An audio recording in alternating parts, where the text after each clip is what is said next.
Okay, watu wengi wanatafuta kuwa na uhuru sana katika haya maisha, ambapo watu wengi wanatafuta tena kujitegemea zaidi katika haya maisha ili wawe na uhuru wa kujiamulia katika haya maisha.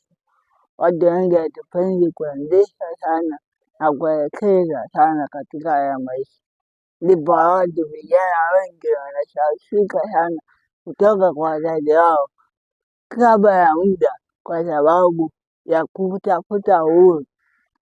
Watu wengi tumeangamia na watu wengi tumefaulu kwa kutafuta uhuru.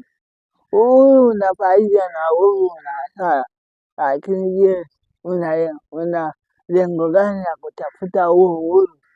Kuna muda mwingine tunaweza kutafuta uhuru kwa sababu ya kujinufaisha sisi wenyewe.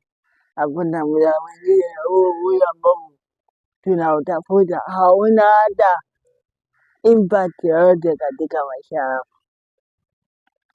Ni kwa sababu tu watu wengi wanakuambia kwamba ukiendesha katika ukiwa chini ya mtu huwezi kufika mahali.